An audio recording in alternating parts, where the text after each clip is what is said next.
이게 보통 몇 분까지 하시는 거예요? 제가 지난주는 시간이 얼마인지를 모르고 들어왔다가 이게 다 못 끝내가지고 조금 늘다 보니까는 좀 많이 했던 것 같은데, 원래는 30분, 30분 안에 오늘 한번 끝내보도록 하겠습니다. 그래서 지난주에 너무 잘 들어주셔가지고 역시 내가 강의를 잘하는구나 이런 교만함에 있다가 네 마음대로 해라 30분이 넘었다. 기도하고 시작하겠습니다. 좋으신 하나님, 은혜와 사랑을 감사합니다. 하나님의 축복 속에 하나님, 저희들 귀한 하나님의 사역들을 감당하라고 섬기는 자리, 헌신의 자리, 또한 축복의 자리로 우리를 불러주시니 감사합니다. 주님 앞에 주님의 사명을 받아 주님의 뜻을 이루어가기 이전에 아버지 하나님, 우리가 하나님을 더욱더 구체적으로 알아가기를 원하고, 교회의 필요를 알아가기를 원하고, 또 하나님께서 베푸신 그 사랑의 마음, 성도를 향한 그 뜨거움의 마음들을 우리가 먼저 이렇게 이 훈련의 기간에 배우고 알아가기를 원합니다. 그 마음 우리에게 주시고 지혜 더하여 주셔서 하나님 성령이 충만한 시간 되게 하여 주시고, 아버지 하나님을 알아가고 배워갈 때에 알매 지식으로 머무는 것이 아니라 삶의 실천으로 하나님께 영광 올려드리는 귀한 인생들 되게 하여 주시옵소서. 주님께서 함께하여 주시옵기를 간절히 소망하며 예수님의 이름으로 기도합니다. 아멘. 그냥 좀 두서없이 지나가는 것 같아도 잘 찾아서 따라와 주시면 되겠습니다. 남쪽에는 선한 왕들이 참 많이 있었고, 북쪽에는 대체로 악한 왕들이 지배적이었습니다. 그도 그럴 수밖에 없었던 것이 하나님 앞에로 나아가려는 노력과 열심보다는 하나님께로부터 멀어지려고 하는 열심과 노력들이 훨씬 더 많았어요. 왜 그럴 수밖에 없었느냐? 왜 북쪽에 있는 왕조들은 왜 하나님 곁에서 멀어질 수밖에 없었느냐라고 생각을 해보면, 북쪽에 있는 왕조, 특히 사마리아를 거점으로 해서 이루어진 이 북이스라엘은 친강대국들과의 정책을 많이 펼쳤습니다. 그러니까 강대국이 침략해 오면 그들과 어쨌든 그들의 기분을 풀어주고 그들의 마음을 녹이는 정책을 펼쳤던 나라가 북이스라엘이라고 이해를 하시면 조금 더 쉽게 이해하실 수 있고, 반대로 남유다는 어떻게 됐을까요? 그들의 선민사상, 그리고 그들이 구별되어졌고, 남유다에는 어느 민족이 있습니까? 유다가 있죠. 유다가 이 홀로 남은 듯한 이 유다가 가지고 있는 그 이게 하나로 모이려고 하는 그 습성과 그 생각들, 그 사고들이 친정책을, 강대국들과의 연합 정책을 거부했던 것을 볼 수 있습니다. 그럼에도 불구하고 중간중간 왕들이 강대국 정책을 펼치면서 그들과 연합하려고 했을 때 선지자들이 등장을 하죠. 그래서 그들에게 말씀합니다. 하나님께서 그 길을 원하지 않으신다, 그렇게 하지 않기를 바란다 라고 말했을 때 남왕국의 왕들은 어떻게 해요? 빨리 돌이킵니다, 그 자리를. 근데 북이스라엘의 왕조들은 끝까지, 갈 때까지 가보자 라는 심정으로 달려가는 모습들을 많이 볼 수 있습니다. 그래서 남왕국과 북왕국의 가장 큰 차이점, 누구를 주인으로 삼느냐.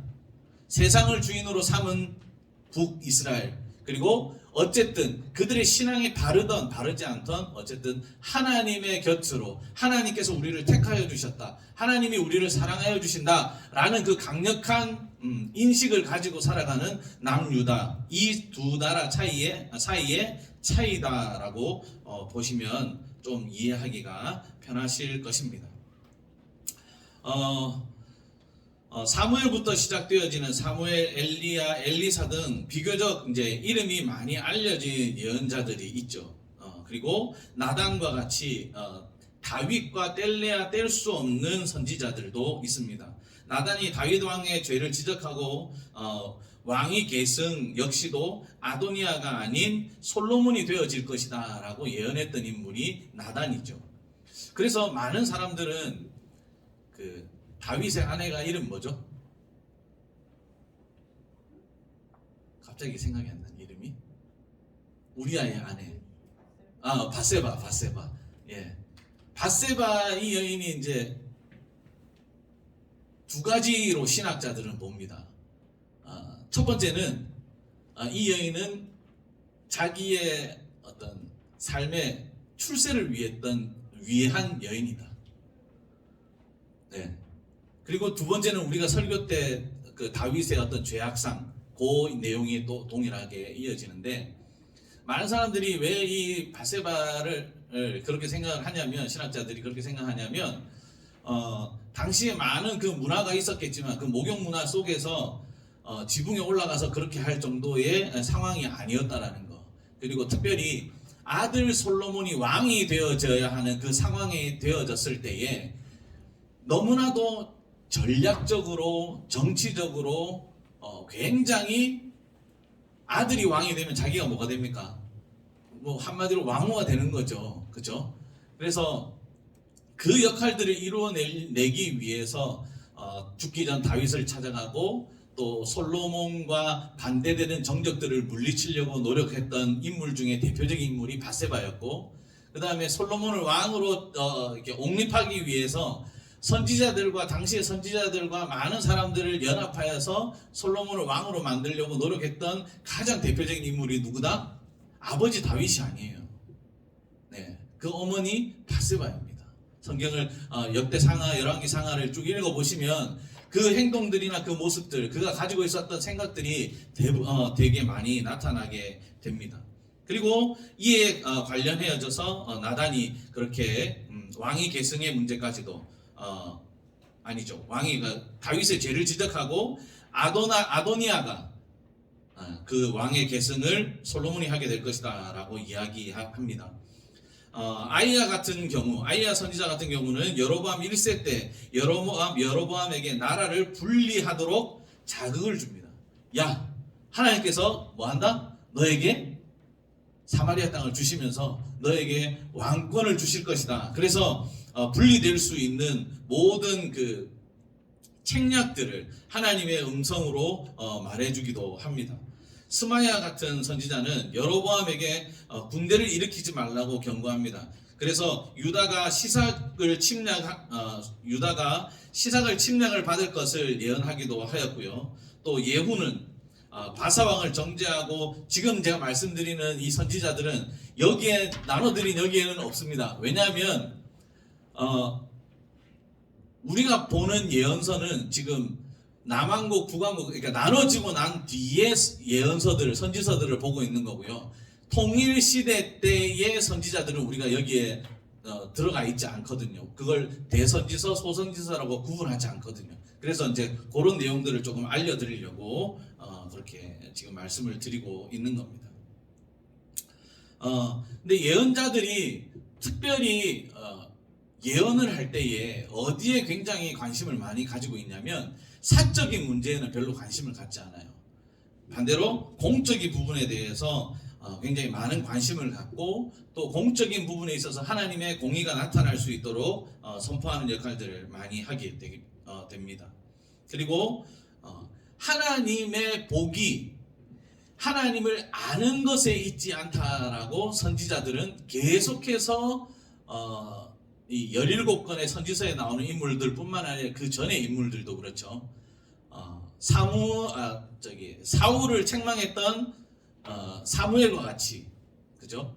하나님을 아는 것에서 그치면 안 된다. 뭐 하라는 거예요? 순종하라는 거죠. 순종하는 것이 하나님 앞에 제사를 드리는 것보다 낫다라는 그 선지자의 메시지가 어디까지 와요? 계시록에 이르기까지 쭉 연결되어지는 것을 보게 됩니다. 그래서 하나님의 복을 누리고자 하느냐, 하나님의 나라로서 백성으로서 강성해지기를 원하느냐, 그렇다면 하나님의 뜻을 아는 것에 머무르지 말고 뭐 하라고요? 실천해라. 이 얘기를 계속 강조하고 있고요. 그래서 예언자들은 무엇보다도 이스라엘의 하나님이 누구이며 어떤 분이며 하나님이 어떤 역사들을 이루어 가시는지에 대해서 계속해서 강력하게 선포합니다.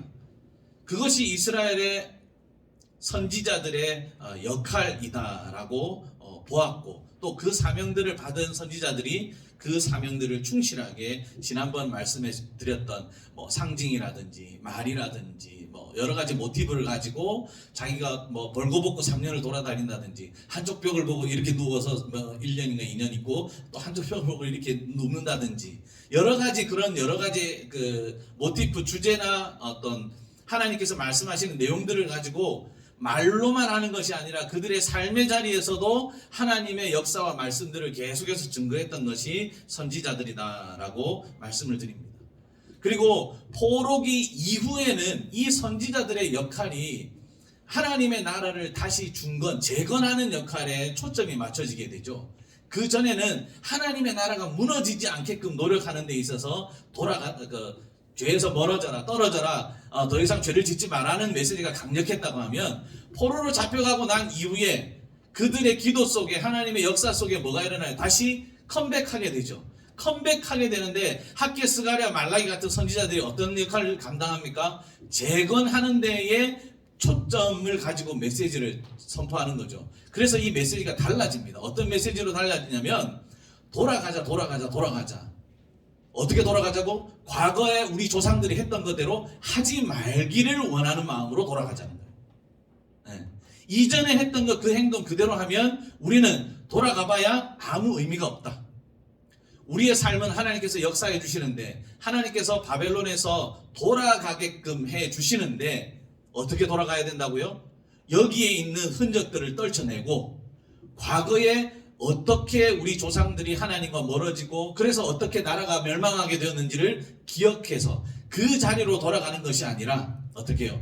우리가 새 마음 새 뜻으로 하나님의 성전을 재건하고 하나님의 전을 재건하는 그런 역사들로 돌아가자라는 메시지로 강력하게 표현되어지는 것들을 보게 됩니다.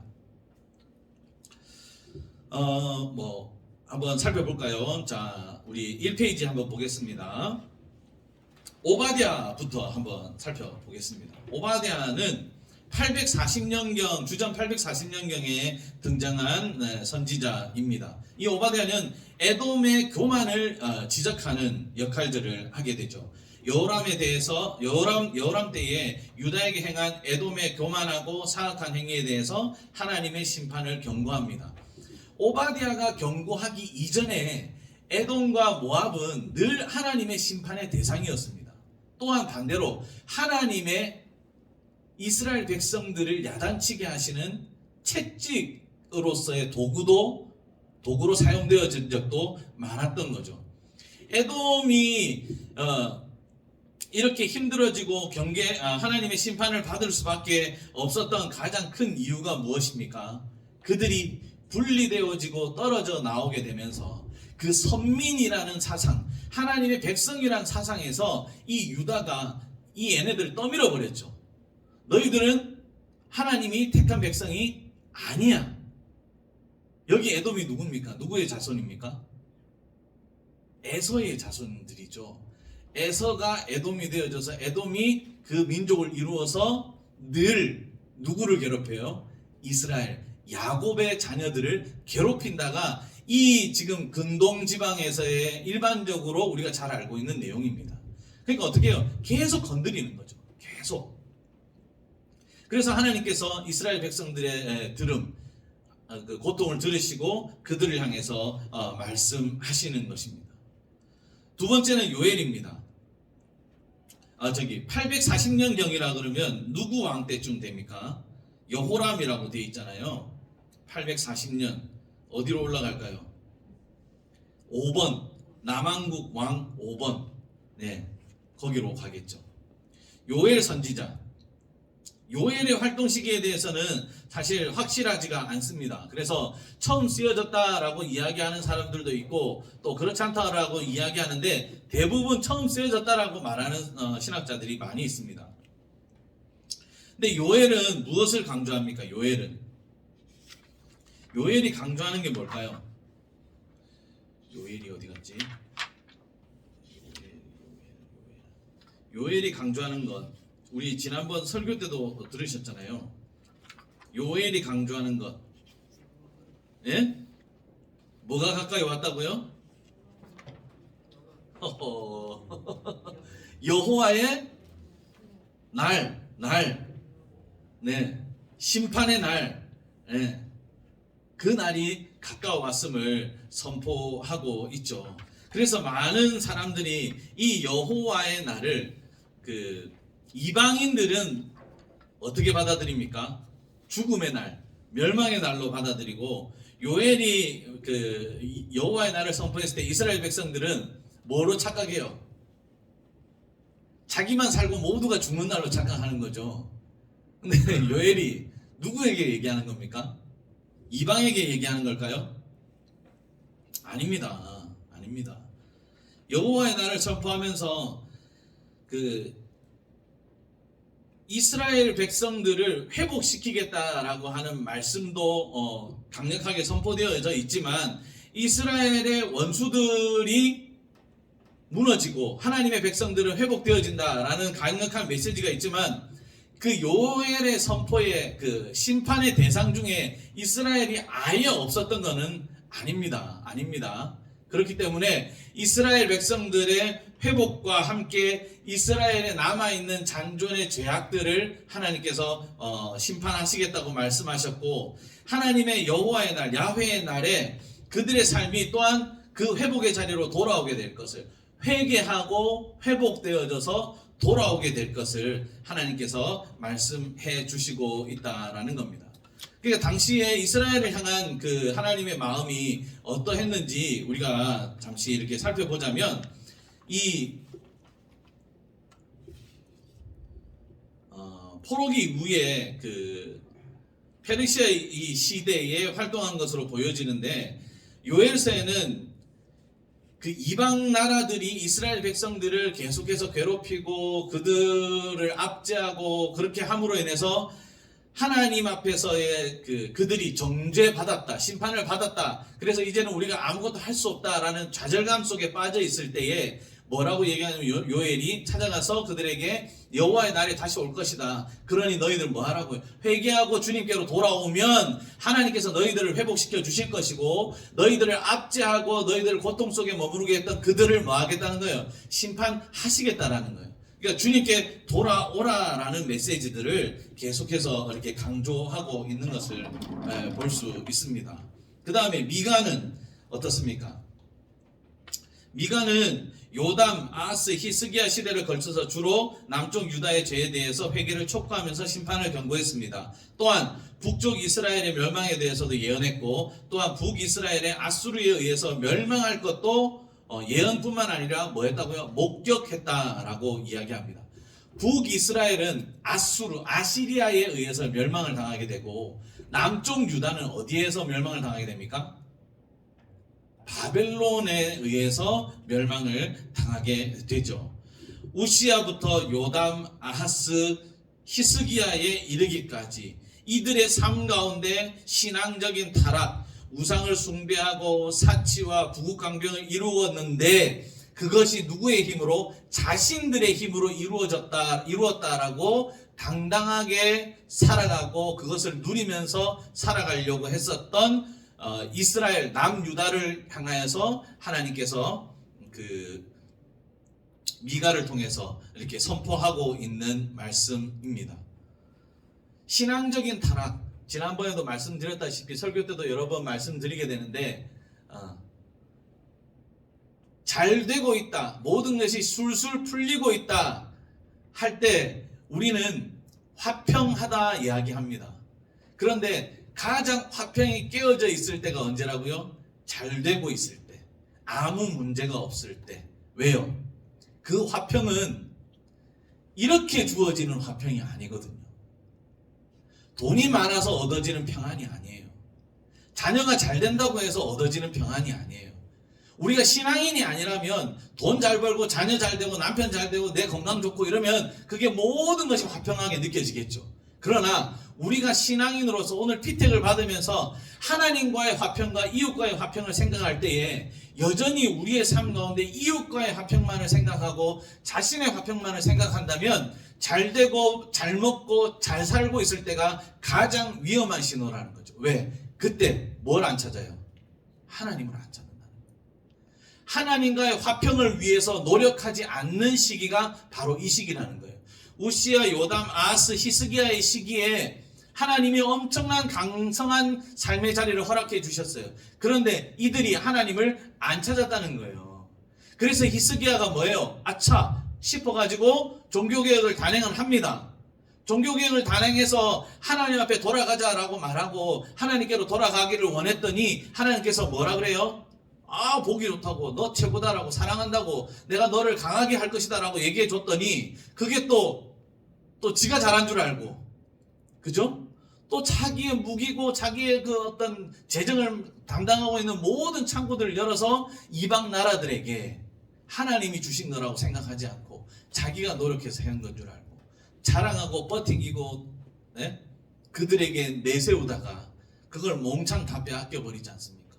하나님 앞에 서 있을 때 위기라고 느껴지고 그것을 하나님께로부터 그 모든 문제를 해결하려고 노력할 때는 하나님이 역사하셔서 그의 생명도 늘려주시고 그의 삶의 자리에 더 강성함을 허락해 주시지만 그것이 자기가 한 것이라고 생각할 때 뭐가 일어나요? 멸망의 자리가, 심판의 자리가 그의 삶의 자리에서도 일어났던 것을 볼 수 있습니다. 이사야는 미가와 비슷한 시기의 선지자입니다. 역시 신앙적인 타락을 이야기하고 있죠. 우시야, 요담, 아하스, 히스기야 시대의 우상숭배와 사치, 부귀강변 똑같은 얘기죠. 죄와 탐욕과 압제, 그리고 죄와 신앙적 타락을 지적하며 회개를 촉구합니다. 회개를 촉구합니다. 이들의 삶 가운데 하나님께로 돌이키라고 계속해서 강력하게 이야기를 합니다. 근데 이들의 삶 가운데 이사야 선지자가 그 선포했던 메시지가 먹혀 들어갑니까? 안 먹혀 들어갑니까? 안 먹혀 들어갑니다. 이사야 선지자가 당시의 선지자들이 이야기했을 때 잘 먹혀 들어가는 나라, 왕이 없었어요. 잘. 누구만큼? 다윗만큼. 다윗은 뭐라고 하나님께서 너 잘못했어 라고만 말하면 아주 그냥 그 눈에 그냥 닭똥 같은 눈물을 흘리면서 엉엉 울고붓고 하나님 내가 잘못했어요 살려주세요 막 그렇게 기도하는 삶이었지만 그 열왕조의 시대에는 사실 그런 왕들을 찾아보기가 쉽지 않습니다.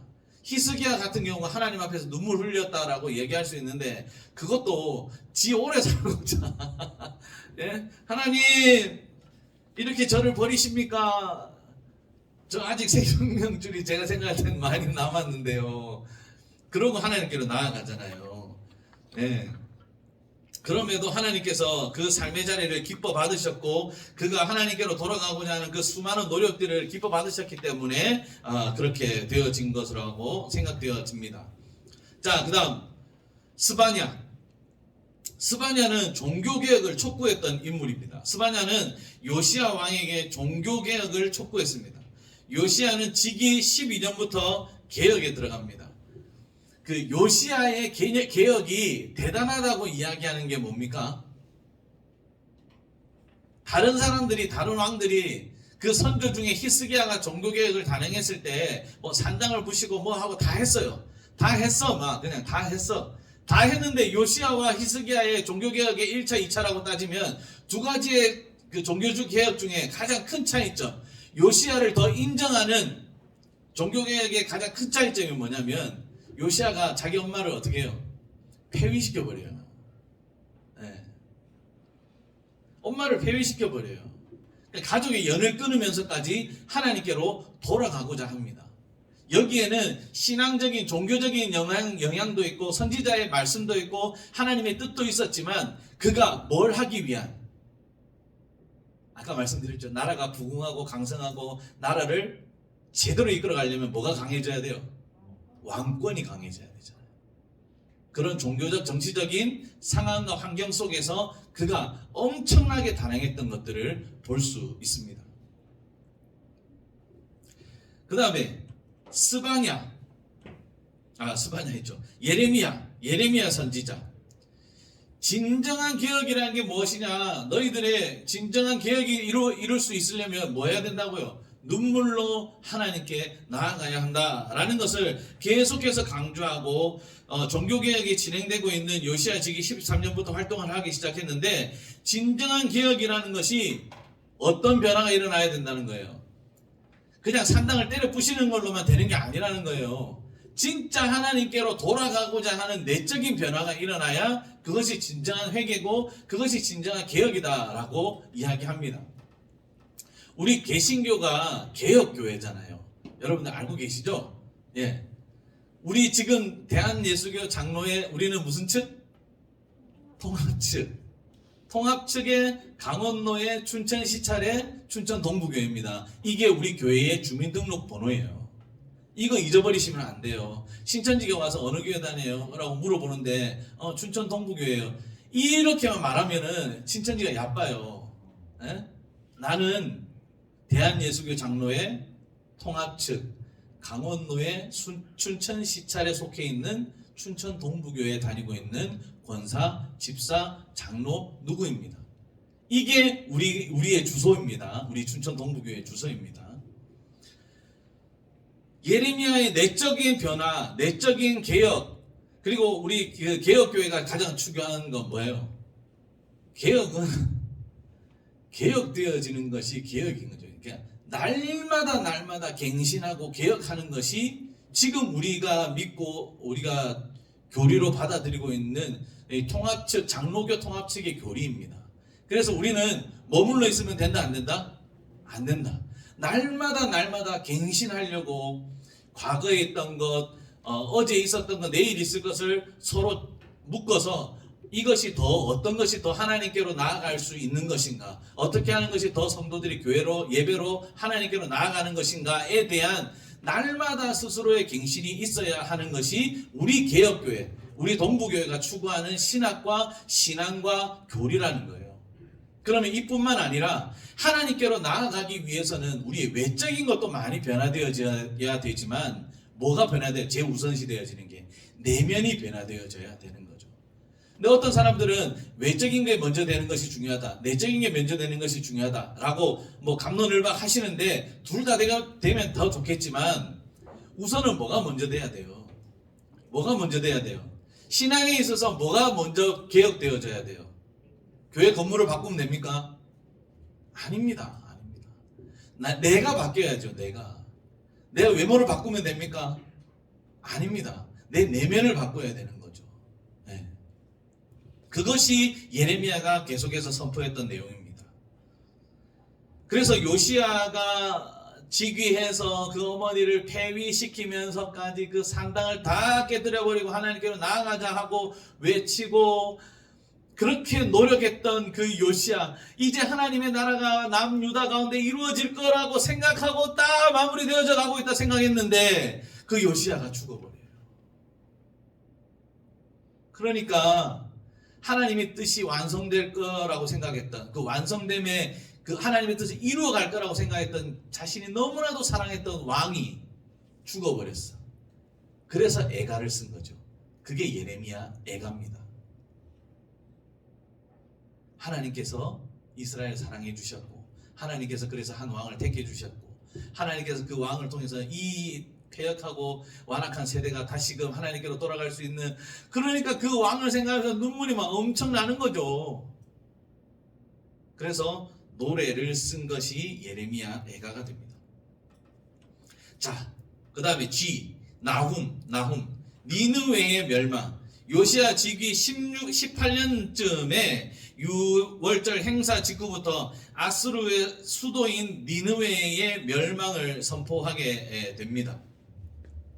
그럼 우리가 이제 나훔과 같이 봐야 될 사람이 누구예요? 예, 니느웨 하면 떠오르는 사람.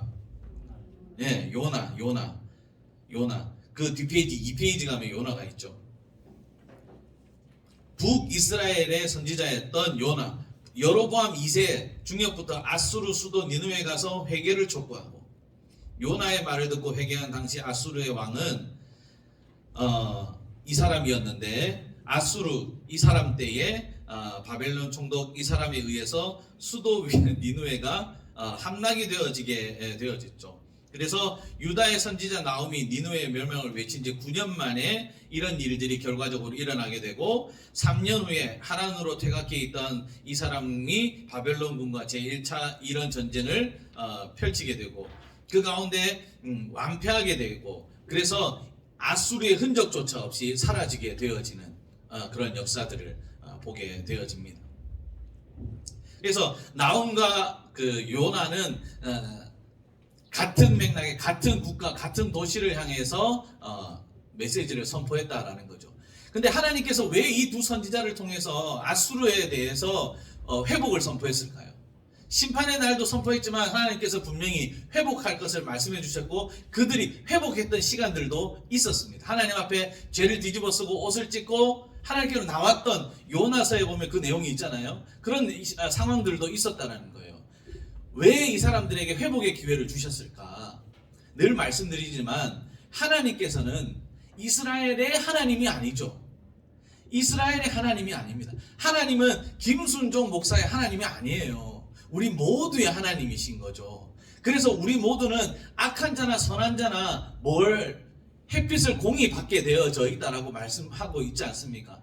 하나님께서는 우리 모두의 하나님입니다. 그 하나님의 섭리 안에 거해 있는 거죠. 내가 아수르의 채찍이 되어져서 하나님의 도구가 되어서 쓰여질 때가 있고 아수르가 그 하나님의 손길에 붙잡혀서 나를 치는 채찍이 되어질 수 있었던 거죠. 아수르를 통해서 하나님 그렇게 쓰셨는데 어떻게 해요? 이 백성도 내 백성이라고 하잖아요. 니느웨를 향하여서 너 박넝쿨 하나도 그렇게 귀하게 여기는데 저기는 뭐가 있다고요? 수천 수만의 내가 사랑하는 백성들이 저기 있다고요. 그런데 너가 박넝쿨을 사랑하는 것보다 내가 저들을 더 어찌 사랑하지 않을 수 있겠냐 말씀하시면서 그들이 하나님의 뭐가 되어졌었던 그 삶이 있었다는 거예요. 채찍으로 쓰여졌던 삶이 있었다는 거예요. 그래서 이제 채찍의 역할이 끝났으니 다시 뭐 하라고? 컴백하라고 이야기해 주는 거죠. 요나를 통해서. 근데 결국에는 그들이 잠시 잠깐의 회복은 있었지만 결국에는 무너져 내리는 것을 볼 수 있습니다.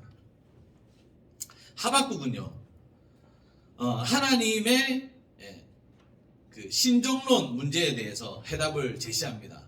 하나님은 누구십니까? 하나님 당신은 도대체 뭡니까? 우리 신앙인들 중에 가장 많은 질문을 하는 게 이거죠. 이것과 동일하게 우리가 같이 볼 수 있는 게 어디예요? 고난하면 떠오르는 인물. 인생에 이보다 고통스러운 삶을 살았던 인물이 있을까? 예, 그렇죠. 욥과 하박국의 질문이 거의 일맥상통합니다. 당신 누구입니까? 나는 당신을 위해서 모든 것을 다 했는데 죄 짓지 않기 위해서 당신 앞에 매번 제사를 드리고 나뿐만 아니라 내 자녀들이 부지 중에 죄 짓는 죄까지도 하나님 앞에 제사를 드리면서 용서를 구하고 하나님만을 바라보면서 살기를 원했는데 그래서 내가 받은 것이 내 것이 아니라 당신이 주신 것임을 나는 인정하며 살아가고 있는데 오늘 내 안에 내 자식을 다 가져가 버리시고 내 재산을 다 몰수해 가버리시고 내 육체적인 건강마저도 다 엉망진창으로 만들어 버리시고 그 다음 뭐예요? 내가 사랑하는 친구들조차도 나를 비난하게 되고 내 사랑하는 아내는 나를 뭐 하면서 네가 믿는 하나님 니나 믿어라 그러고 책망하지 않습니까? 비난하고 조롱하지 않습니까? 정신 차리라 이렇게 얘기하잖아요. 하나님께서 하나님의 역사를 섭리들을 바라보는데 하박국이 이해가 안 되는 거예요. 하나님 도대체 당신의 섭리는 당신의 뜻은 뭡니까? 라고 묻는 그래서 하나님의 역사가 어떻게 이루어져 가고 있는지를 우리에게 보여주는 책이 하박국 선지자의 내용입니다. 그 다음에 다니엘과 에스겔 다니엘은 그 바벨론 궁중에서 활동을 했고 에스겔은 바벨론 포로 가운데서 활동했었던 인물이죠. 그래서 에스겔은 하나님께서 이 바벨론 가운데 있는 유다 백성들을 어떻게 하겠다? 회복시키겠다. 너희들 마른 뼈와 같이 죽어있는 그 영혼들의 하나님의 말씀 영을 불어넣어 줄 테니까 너희들 다시 뭐 하라고요? 일어나라는 거예요. 다니엘은 당시의 정세들을 보면서 어떻게 이 세계가 흘러갈지를, 어떻게 하나님의 역사가 진행되어지는지를 보여주고 있는 거죠. 그래서 지난번 말씀드린 것처럼 알렉산더 대왕 이후에 나라가 알렉산더가 통치했던 그 엄청난 유럽 대륙과 그 땅들이, 정복했던 그 땅들이 4등분 되어져서 이렇게 갈라지게 되고, 그 가운데 그리스가 생겨나고 로마가 생겨나고, 다시 이집트가 강성해지고, 그래서 저들끼리 싸우고, 어떻게 해서 최종 누가 남는지, 그래서 그 비유로 은유로 철 이런 다니엘에서 보면 그런 내용들이 나옵니다. 철 왕국이 등단하게 되고, 또 무슨 갑옷은 뭘 입고 막 이렇게 등장한, 지금 다 기억이 안 나는데요. 예, 그렇게 등장하면서 앞으로의 미래에 하나님이 다스릴 정세들을 쭉 설명하고 예언하고 있는, 말 그대로 미래를 예언하는 거예요. 다니엘 선지자의 그 메시지는 하나님의 말씀을 대언하는 대언자의 역할보다 하나님께서 보여주신 저 먼 미래를, 이렇게 앞으로 진행되어질 것이다 라고 하는 미래를 선포했던 선지자이기도 합니다. 학개와 스가랴는 어떻습니까? 우리가 잘 아는 것처럼 성전 재개, 에스라 느헤미야도 마찬가지죠. 율법과 성전 중건, 재건. 그리고 말라기는 하나님의 제사장으로 서 있어야 했던 그들이 하나님으로부터 떠나게 되어지고, 그 제사장의 사명을 감당해 보니까 말라기 이후에 감당하지 못하니까 말라기 이후부터 세례 요한이 등단하기 전까지 어떤 시기가 온다고요? 하나님께서 말씀하지 않으시는 시기가 오고, 그것을 우리는 암흑기, 신학교에서는 신구약 중간기, 이렇게 이야기를 하기도 합니다. 하나님의 뜻을 제대로 감당하지 못하면 무너지고 파헤쳐지고 갈라져 버리고 깨어진다라는 것을 우리는 분명히 선지서를 통해서 이해하고 깨달아야 될 줄 믿습니다. 엘리야에 대해서는 말씀을 드린 것처럼 엘리야는 대단한 인물이죠. 2페이지 넘어가 보시면 갈멜산 전투, 우리가 잘 아시죠? 몇 대 몇이요? 네. 예? 예. 바알과 아세라 선지자들과의 혈투에서 하나님께서 엘리야의 요구 조건을 다 들어주시고, 하나님이 하나님됨을, 살아계셔서 역사하시는 하나님을 나타내시고, 그리고 아합의 인생이 어떻게 되어질 것을, 그리고 앞으로 아합이란다. 아합의 부인 이름이 뭐죠? 최악의 왕비, 이세벨. 이세벨의 삶이 어떻게 되어지고 아합의 인생이 어떻게 되어질 것을 이야기하고요. 그 다음에 엘리야가 죽기 일보 직전에 엘리야는 뭐 타고 하늘나라로 올라갔습니까? 에? 뭘 타고요? 병거인데 그냥 병거하면 50점. 황금병거 아니고요. 불병거. 불병거를 타고 하늘로 이렇게 올라가죠. 그래서 엘리사가 보면 이러고 이제 엘리야가 벗어놓은 옷을 치고 그 강물에다가 이렇게 방 때리니까는 이제 그 역사들이 또 막 일어나게 되는 것들을 성경은 기록하고 있는데, 엘리야만큼이나 불병거, 그 다음에 죽지 않고 또 하나님 나라에 올라간 사람 누가 있을까요? 에녹이죠. 에녹은 뭐 타고 갔어요? 네? 에녹은 뭐 타고 간다고 기록이 없어요. 그냥 그는 하나님을 죽지 않고, 이렇게 생명이 끊어지지 않고 하나님을 봤다라고 기록하고 있죠. 엘리사는 북왕국이 어떻게 하나님 앞에 나아가야 될지에 대해서 계속해서 제시해주고 있고, 자기의 민족을 지키는 국방력의 역할들을 감당합니다. 엘리사는 엘리야의 뒤를 이어서 아합의 아들 아시야, 여호람, 예후, 여호아스 시대를 거쳐서 활동하다가 요아스 때에 죽습니다. 그 다음에 아모스, 우리 엘리사는 너무 잘 알고 있어서 아모스로 넘어갑니다. 유다왕 우시야, 그리고 북이스라엘 왕 여로보암 2세 초기에 다메섹과 가사, 두로, 에돔, 암몬, 모압, 유다, 북이스라엘의 죄를 지적하면서 회개를 촉구한 인물입니다. 아주 그냥 전방위적으로 회개를 촉구하죠. 그런 이유가 무엇이겠습니까? 죄로 물든 이 땅 가운데 하나님의 말씀이 온전히 선포되어지기를 원하는 마음으로 그가 이 사역들을 감당했던 것들을 볼 수 있습니다. 아모스 어디 갔지? 예, 아모스를 찾으면 잠시 후에 여기 있네요. 아모스 세계 열국에 대해서 계속해서 심판을 예언하고 선언합니다. 그 다음에 북이스라엘에 대해서 심판을 예언하고 선포하죠. 아모스의 생애에는 그의 고백을 통해서 알 수 있듯이 목자여 뽕나무를 기르는 자라고 표현되어지면서 그가 농부였다는 것을 우리가 알 수 있고요. 하나님께서 농부인 아모스를 불러서 북이스라엘의 선지자로 세워주셨습니다.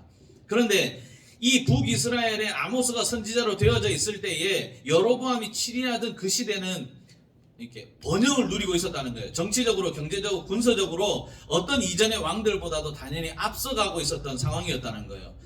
이 부로 인해서 지배계급이 왕성해지고 강력해지면서 그 빈부의 격차들도 많이 일어나게 되어졌고, 그 가운데 농촌에 농부로 살고 있었던 자신 아모스 같은 존재들이 있었다는 거예요. 그러면서 빈부의 격차가 많이 펼쳐지니까 어떻게 돼요?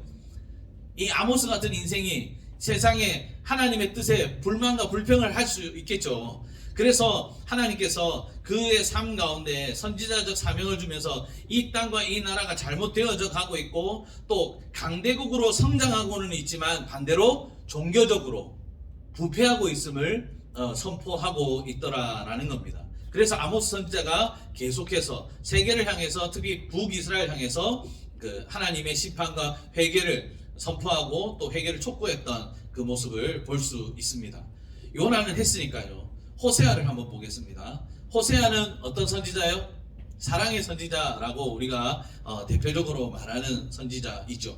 북쪽 요아스의 아들 여로보암 2세 때부터 선지자 활동을 하게 됐고, 북왕국의 죄를 지적하면서, 북이스라엘의 죄를 지적하면서 회개를 촉구하고, 남유다에서는 우시야, 요담, 아스, 히스기야가 통치하고 있을 당시에 북이스라엘에서 선포했던 선지자입니다. 북왕국이 당시에 어떤 죄를 많이 지었다는 거예요?